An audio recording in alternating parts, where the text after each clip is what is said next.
Morning CCHS. I'm Macy Robinson. And I'm Julie Hardy. And you're watching Wolfpack News.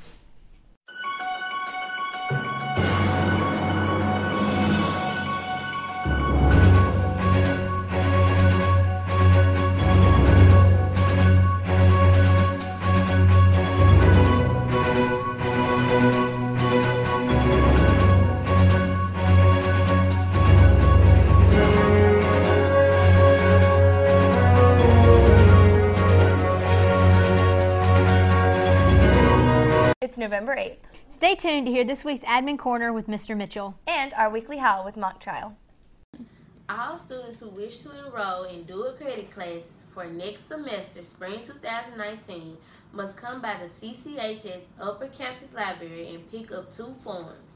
These forms must be completed and returned to the basket in the Upper Campus Library no later than Tuesday, November 27th. Registration for dual credit will be closed at 3:15 Tuesday, November 27th. The registration is required for all students, including those who took dual credit this fall. Everyone must complete this process for the spring semester. Now, over to sports. Thank you, Julie and Macy. For this week's edition of Wolfpack Sports, the football team lost 42-15 against Canton. During the game, number 97, Tyler Smith, and number 11, Malik Pace, both scored. Sadly, this was their last football game of the year. For cross country, the team raced at state. The boys ended up placing 4th out of 17, and the girls placed 7th out of 12. The boys' top runners were John Thompson, Kavari Vard, Antoine Williams, Logan Korb, William Schwartzfager, and Jamari Griffin. The girls' top runners were Lanisha Guyton, Mackenzie Jones, Soraka Jones, Bailey Goss, Caitlin Orr, and Kiana Robinson. For soccer, both the girls and boys teams lost last Saturday playing against Itawamba and New Hope. Tuesday, the girls played Kahoma County and won 7-0. For basketball, both the varsity and JV girls won. The scores for those games were 43-27 and 19-2. However, the varsity and boys lost 47-36. The JV team won 19-6. Tuesday, they played Olive Branch and the boys lost and the girls won. And that concludes this week's edition of Wolfpack Sports. Tune in next week to stay up to date with Wolfpack Sports.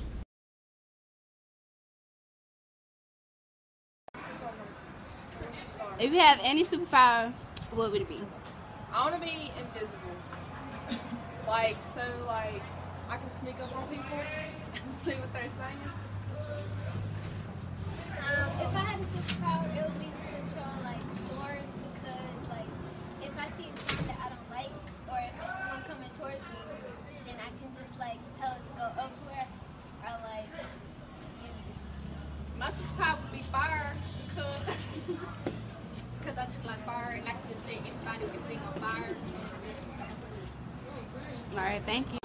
If you could have any superpower, what would it be? I'd like to be invisible.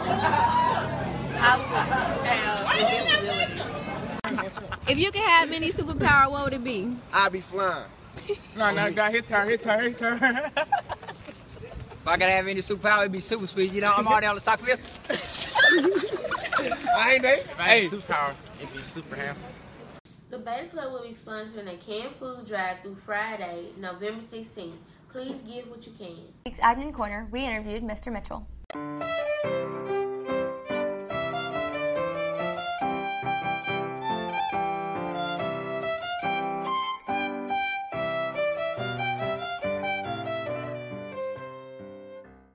Good morning, Cleveland Central High School.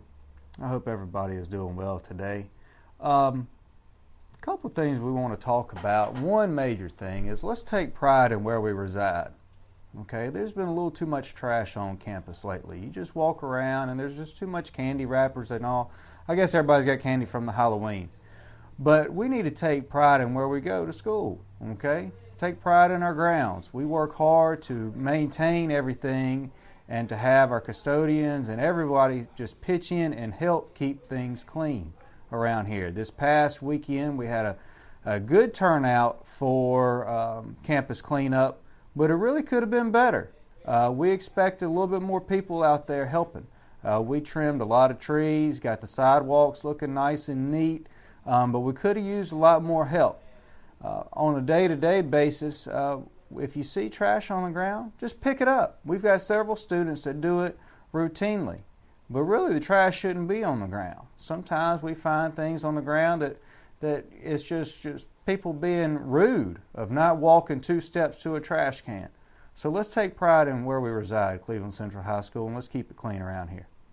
Congratulations to our Students of the Month. In 9th grade, Janelle Fulton. In 10th grade, Haley Lenny. In 11th grade, Kaylee Armstrong. In 12th grade, Darion Pendleton.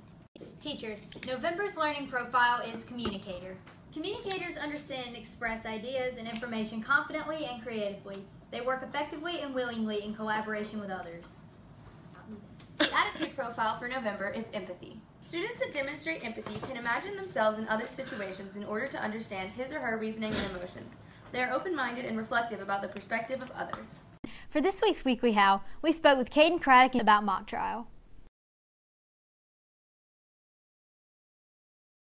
So, can you introduce yourself? Well, I am Caden Craddock, and I am co-captain of mock trial along with Jenny Smith, and I was captain of mock trial last year.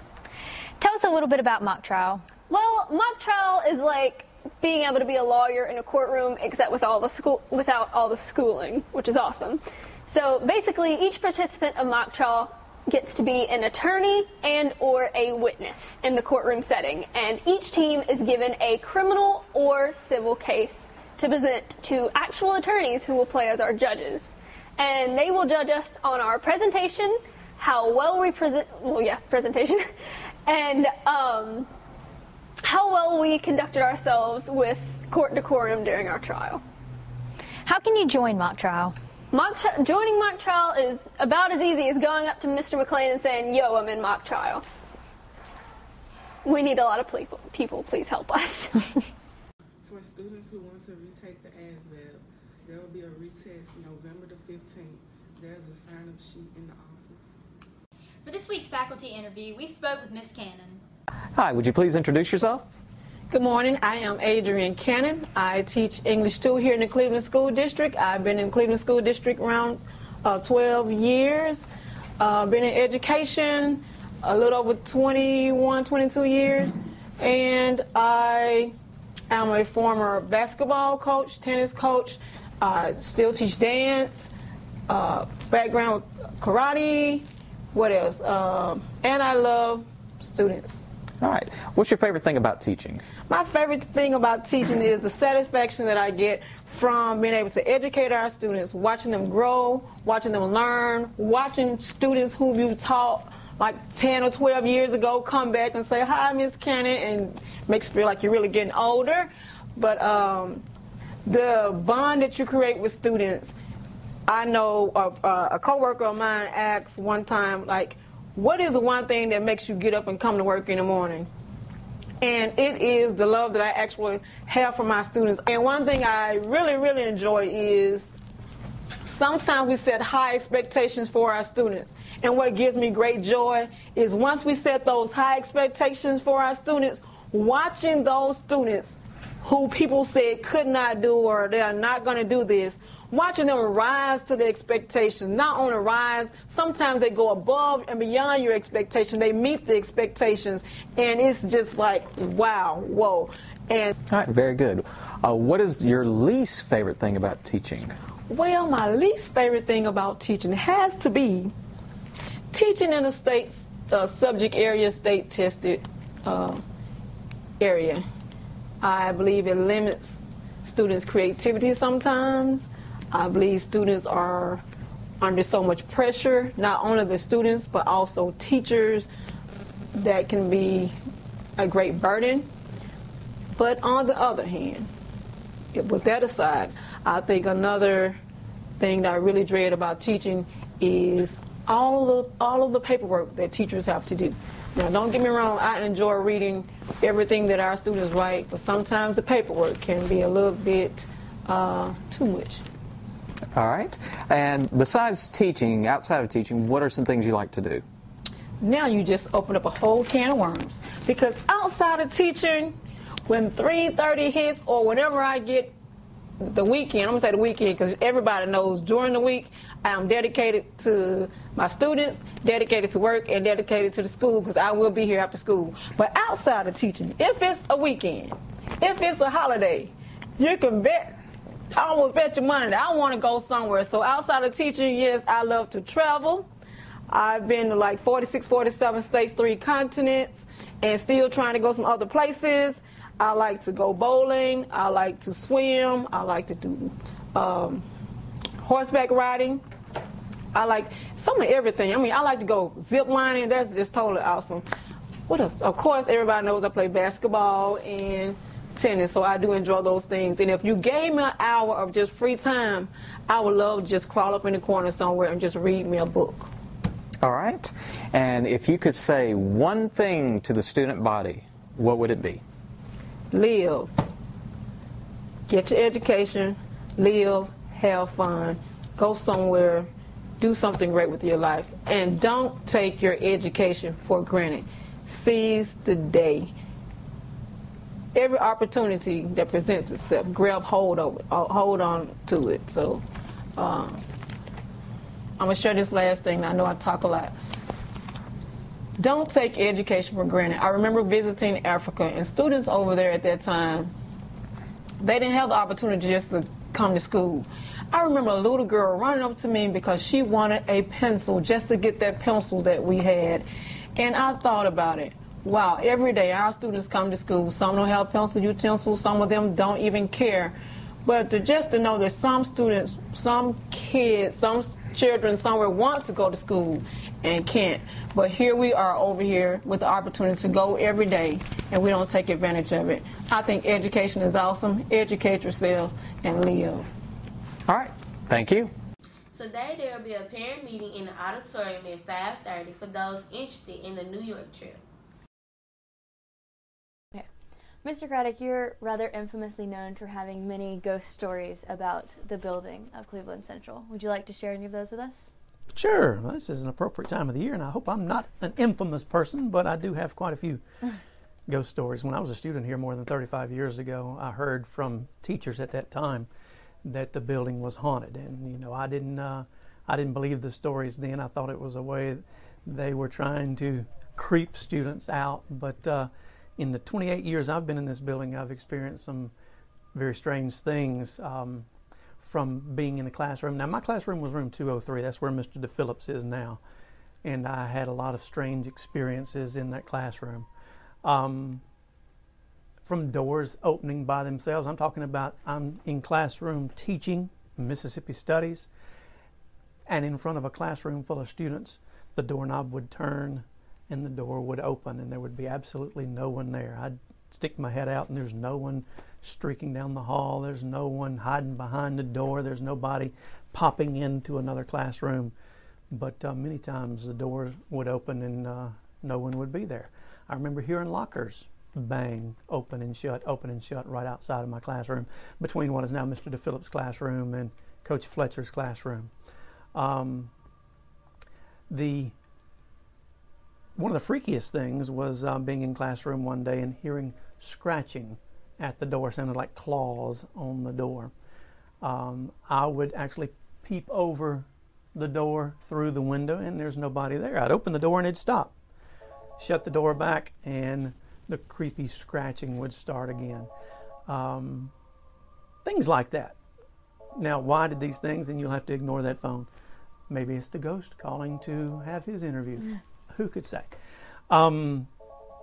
Why did I experience so many of these stories? Well, because I was the one that was interested in the history of the building. I was the one that told the stories of ghosts, and you know, all these shows you see on TV about ghost hunters and the like. They say the people that keep the stories of the departed alive often get visited more than that. Phone's worrying me to death, but that's just part of interviewing and things like that. So I've been up here at night many times doing schoolwork or doing research on my book, and I have heard quite a few strange noises and there's no other person in the building. I was in 203 one night working on my book, and it was dark. It was a Saturday night, probably about 7:30 after time had changed, so it had been dark a while.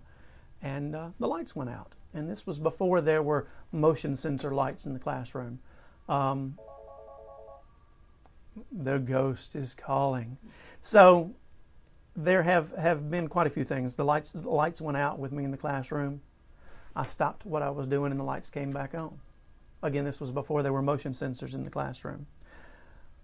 I continued to work, and 5 seconds later the lights went out again, but this time I actually heard the breaker switch trip itself off.